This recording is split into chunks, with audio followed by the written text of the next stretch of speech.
Praise the Lord. आप सबको जय मसीह की। प्रभु आप सबको बहुत से आशीष दे।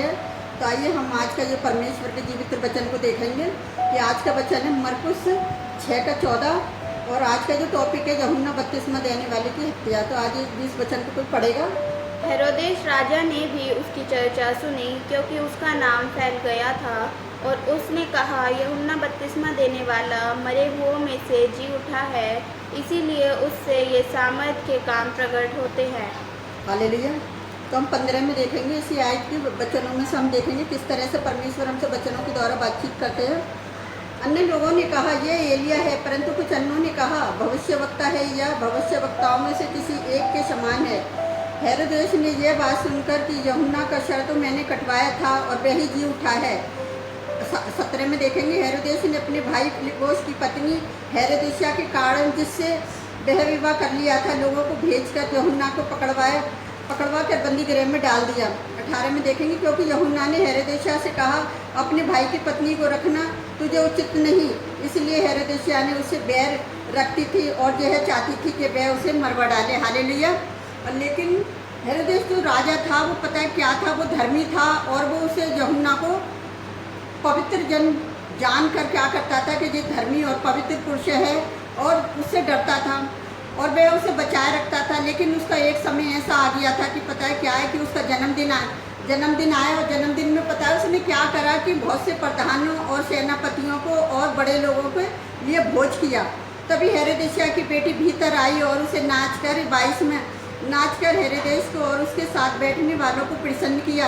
राजा ने लड़की से कहा तू जो चाहे मुझसे मांग मैं तुझे दूंगा। और 22-23 में देखेंगे, उसे शपथ खाई कि मैं अपने आधा राज्य तक जो कुछ तू मुझसे मांगेगी मैं तुझे दूंगा। 24 में देखेंगे, उसने बाहर जाकर अपनी माता से पूछा मैं क्या मांगूं। वह बोली यूहन्ना बपतिस्मा देने वाले का सर। 25 में देखेंगे, वह तुरंत राजा के पास भीतर आई और उससे विनती की मैं चाहती हूँ कि तू अभी यूहन्ना बपतिस्मा देने वाले का सर एक थाल में मुझे मंगवा दे। राजा एकदम बड़ा परेशान। राजा ने क्या करा, बड़ा उदास हुआ और अपने शपथ के कारण उसने क्या करा, बैठने वालों के कारण उसे टाल ना सका, उसने टालना ना चाहा। अति उसने तुरंत एक सिपाही को क्या करा, आज्ञा देकर भेजा कि उसका सर काट लाए। और तुरंत वो सिपाही क्या हुआ कि जेल खाने में गया और जाकर उसका सर काटा और वह एक थाल में रखकर उस लड़की को दिया और लड़की ने क्या करा, अपनी माँ को दिया। और यह सुनकर यूहन्ना के चेले आए और उसे 29 में उसके सबको क्या करा, ले गए और कब्र में रख दिया। और आजकल देश में वैसे भी ऐसा ही हो रहा है, लेकिन परमेश्वर का जहाँ हमें वचन बताता है कि किस तरह से राजा हेरोदेस ने इस बारे में उदाहरण में देखेंगे कि यीशु की लोकप्रियता पता क्या उस राजा से ज़्यादा हो गई। और जब बड़े बड़े आचार्य कर्म होने लगे तभी राजा ने सुना, अरे ये कौन आ गई, ये तो मुझसे भी बड़ा कोई राजा। उसने सोचा कि मैंने यूहन्ना को तो मरवा दिया था। और ये पता है क्या है कि यूहन्ना की जो आत्मा है पता है क्या है, वो जिंदी आत्मा से मरे हुए की आत्मा शक्तिशाली होती है। और वो इतना भय खा गया और इतना चिंतित हो गया और इतना फिक्रमंद हो गया कि ऐसे उनमें क्या करा था कि उसने आचार्य कर्मों को परिणाम स्वरूप खुद ही हेरोदेस की अपेक्षा अधिक प्रसिद्ध था और बड़ा ही लोकप्रिय था। यीशु मसीह के कामों को देखकर सोचने लगे कि नए नियम काल के लोग में ये मानते थे कि मृतक व्यक्ति की आत्मा उस व्यक्ति की जीवित अवस्था से क्या है, शक्ति अधिक होती है। और इसलिए कुछ लोगों ने ये समझा कि अद्भुत कार्य करने वाला यीशु मृतकों में से जीवित हुआ। यूहन्ना बपतिस्मा देने वाले यूहन्ना ने अपने जीवन काल में कोई अद्भुत कार्य नहीं किया था। और यूहन्ना 10:41 में इन लोगों ने समझा कि यूहन्ना जिंदा होकर वापस आ गया है और आचार्य कर्म कर रहा है। और अन्य लोगों ने सोचा कि यीशु पुराने नियम का महान भविष्यवक्ता एलिया है। कई यहूदियों को विश्वास था कि एलिया वापस आएगा। और जैसे अभी मलाकी में अगर हम वचन में पढ़ेंगे, उन्होंने सोचा कि यीशु पुराने नियम के भविष्यवक्ताओं में से एक था, परंतु हेरोदेस राजा के विशेष कारण सचमुच यूहन्ना बपतिस्मा देने वाला समझ रहा था, क्योंकि उसने यूहन्ना को मरवा डाला था और भयभीत था। यूहन्ना का आत्मा से दंड देने के लिए कि वापस तो नहीं आ गया। राजा के मन में यह बात थी।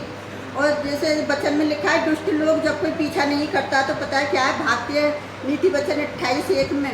और मरकुस हमें इस वचन में बता रहा है कि यूहन्ना के मारे जाने का वर्णन केवल हेरोदेस ने अपने भाई फिलिप्पोस के जीवित रहने के बावजूद उसकी पत्नी हेरोदेसिया से विवाह कर लिया था। और यूहन्ना ने इस विचार के कार्य को विरोध की बातें कही। और जब उसने इस विरोध की बातें कही तो पता है क्या है, कि उसको बुरा लगा। आज ऐसे ही प्रभु के जो लोग हैं ऐसी विरोध की बातें करते हैं तो क्या होता है, लोगों को बुरी लगती है। अगर लोग पाप से बच जाते, लोग विचार से बच जाते हैं, तो पता है क्या समझते हैं लोग कि जिसने क्या करा, मेरे विरोध गलत बोला है, मैं इसे क्या करता हूँ, मरवा डालता हूँ। लेकिन आज ऐसे ही संसार में हो रही है। जो लोग गलत काम कर रहे हैं, जो लोग व्यभिचार कर रहे हैं, जो लोग पाप कर रहे हैं, आज यीशु मसीह के द्वारा पता है क्या अद्भुत बड़े बड़े चमत्कार हो रहे हैं। तो यीशु मसीह पर लोग विश्वास कर रहे हैं और लोग सच्चाई को जानने और लोग सच्चाई पर चलने। और जब वो लोग सच्चाई पर चल रहे हैं तो लोगों को पता है क्या है, जो अंधभक्त लोग हैं उनको पता है क्या लगता है कि अरे इन्होंने तो धर्म परिवर्तन कर लिया। अरे उनका धर्म परिवर्तन नहीं, उनका जीवन परिवर्तन हो गया।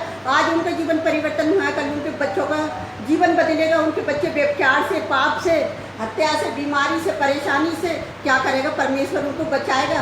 जो परमेश्वर पर विश्वास करता है, परमेश्वर के भय में चलता है, हमेशा परमेश्वर उसकी सुरक्षा करता है, क्योंकि परमेश्वर ने वादा कर दिया है, न मैं तुझे कभी छोड़ूंगा न त्यागूंगा। तो हम एक वचन में देखेंगे मलाकी 4:5 में, तब मैं न्याय करने को तुम्हारे निकट आऊँगा और टोना और व्यभिचारी और झूठी क्रिया खाने वालों के विरोध और जो मजदूर की मजदूरी को दबाते हैं और विधवा और अनाथों के पर अत्याचार करते हैं और परदेशियों का न्याय बिगाड़ते हैं और भय नहीं मानते, उन सभी के विरोध में मैं साँची दूंगा।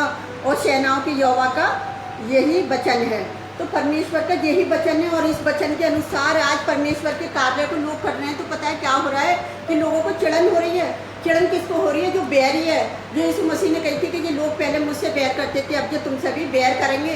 तो बैरी हमेशा से पीछे पड़ा हुआ है। बैरी क्या करता है, लोगों के अंदर जाता है और उनको क्या करता है, उस्काता है कि परमेश्वर के काम को रोके। ना परमेश्वर का काम कभी रुका और ना रुकेगा। तो मैं आपको एक छोटी सी गवाही बताना चाहती हूँ कि संडे को जब हम विजिट पर जाते प्रचार करने के लिए, तो हमारे पास नया नियम होता है। उस नए नियम को हम बांटते हैं। तो पता है क्या है, अभी बहुत सारे लोगों को वचन की आस है, अभी बहुत सारे लोगों तक वचन पहुंचना है और हमें नहीं पता हमारी 4-5 पेटियां कैसे कहाँ बढ़ जाती है। तो बहुत सारे लोगों ने मुझसे सवाल जवाब करे कि बहन हमें ये बताइए कि हम इस वचन को कैसे पढ़ें, क्या करें। तो मैंने कही भैया मैं इस वचन के बारे में मैं तुझे ज़्यादा नहीं बता सकती, क्योंकि इस वचन को तुम पढ़ोगे प्रार्थना के द्वारा तो बहुत कुछ सीखोगे। क्योंकि अकेले में आप प्रार्थना करना और इस वचन को पढ़ना कि परमेश्वर पिता तू मुझे समझा, क्योंकि तेरे बिना मैं समझ नहीं सकता। क्योंकि जब तक कोई समझाया ना तो हम समझ नहीं सकते। क्योंकि परमेश्वर ये जो हमें अच्छे से समझा सकता है हमारी प्रार्थनाओं के द्वारा। क्योंकि परमेश्वर अपने वचनों के द्वारा हमसे बातचीत करता है। जब आप अकेले में बैठ के प्रार्थना करोगे तो क्या होगा कि परमेश्वर आपसे अपने वचनों के द्वारा बातचीत करेगा। तो कह रहे मेरे घर की परेशानी है, मेरे घर के हालात कैसे दूर होंगे। तो मैंने की प्रार्थना के, आपकी प्रार्थना के द्वारा दूर होंगे। क्योंकि अगर आपका विश्वास परमेश्वर के ऊपर है, अगर आप परमेश्वर पर विश्वास करते हो तो पता है क्या है, परमेश्वर आपकी समस्या का हल करेगा। अगर मनुष्यों के पास अपना हल लेकर जाओगे, अपनी समस्याएं लेकर जाओगे तो वो ठट्टे में उड़ाएगा। लेकिन परमेश्वर नहीं चाहता कि मेरा सृजा हुआ मनुष्य अपनी बात को मेरे समीप ना रखकर मनुष्य के समीप रखे। तो आप अपनी हर समस्या को परमेश्वर के समीप रखें। मैंने बहुत सारे लोगों को इसी तरह से बताया कि आप अकेले में वचन को पढ़ें और प्रार्थना करें और अपने घर की समस्याओं को क्या करें, परमेश्वर के समीप रखें।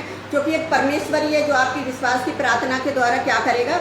मैंने कि हम तो प्रचारक हैं, हम तो प्रचार कर रहे हैं, प्रचार करके चले जाएंगे। अब जो वचन जो आपके घर में जाएगा वो किस तरह से तुम्हें आशीषित करेगा ये तो परमेश्वर ही जानता है। वो आपकी प्रार्थना का कैसे उत्तर देगा, आप कैसे प्रार्थना कर रहे हो। तो बहुत सारे लोगों ने क्या करा, ज़्यादा से ज़्यादा वचन को लिया।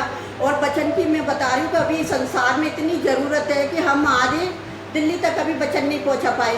जितना हमसे हो रहा है हम लोगों तक वचन पहुँचा रहे हैं नए नियम के द्वारा। तो हम परमेश्वर यहोवा का धन्यवाद करते हैं सुंदर गवाही के लिए। तो आइए हम आप सबके लिए प्रार्थना करते हैं। आप भी हमारे साथ मिलकर प्रार्थना करें। Hallelujah hallelujah. धन्यवाद करते हैं राजाओं के राजा, प्रभुओं के प्रभु, आप महान है राजा, आप स्तुति के जोग हैं प्यारे पिता परमेश्वर। आप संसार को बनाने वाले, संसार के लोगों को सृजनहार हैं प्यारे पिता परमेश्वर। जो कि मनुष्य को आपने अपने स्वरूप में बनाया है प्यारे पिता परमेश्वर। आज यानी कितने लोग व्यभिचार में फंसे हुए लोग हैं प्यारे पिता परमेश्वर। आप उनकी सहायता मदद करें। जिस तरह से यूहन्ना ने विरोध किया, किस तरह से उसका संकटबाजी, आज तेरे लोगों के साथ भी ऐसा हो रहा है प्यारे पिता परमेश्वर। मेरे खुदावन अपने बच्चों पर दया और रहम करें प्यारे पिता परमेश्वर। जब तेरा एक जन 1000 के बराबर है प्यारे पिता परमेश्वर। जब तेरा एक बंदा जाता है तो हजारों लोगों को आप कहाँ कैसे क्या कर देते हो वही पता नहीं है मेरे यहोवा परमेश्वर। आप सब कुछ इस टाइम पर देख रहे हो कि क्या हो रहा है प्यारे पिता परमेश्वर, और लोग भी देख रहे हैं किस तरह से मसीह लोगों का विरोध कर रहे हैं और किस तरह से ऊपर से प्यारे पिता परमेश्वर कयामत को देख रहे हैं मेरे यहोवा परमेश्वर। तो अपने बच्चों पर दया और रहम करें प्यारे पिता परमेश्वर। हम नहीं चाहते कि व्यभिचार में घुसकर लोग अपनी ज़िंदगी को तबाह कर लें प्यारे पिता परमेश्वर। मैं आपसे विनती करती हूँ हर एक जन के लिए जो आज व्यभिचार में डूबे हुए हैं, पाप में डूबे हुए लोग हैं प्यारे पिता परमेश्वर, उन सब के लिए मैं यही प्रार्थना करती हूँ खुदावन। जो लोग विरोध कर रहे हैं प्यारे पिता परमेश्वर, तेरे लोगों को सता रहे हैं खुदावन, उन लोगों पर भी दया और रहम करें। उनके परिवार को भी आप बचाएं, उनको भी आप बचा कर रखें मेरे खुदावन। मैं आपसे विनती करती हूँ खुदावन।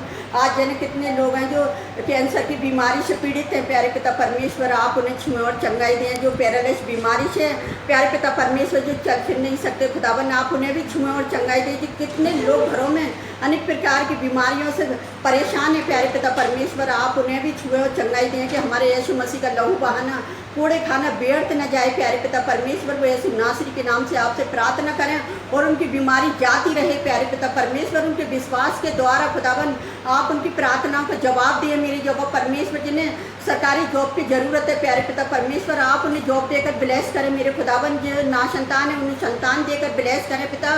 जिनके बेटे बेटियों को अच्छा बर चाहिए प्यारे पिता परमेश्वर, उन्हें ब्लेस करें खुदावन। उन्हें अच्छा जीवन साथी देकर आशीषित करें मेरे खुदावन। मैं सबकी चिंता फिक्र बोझ आपके ऊपर डालती।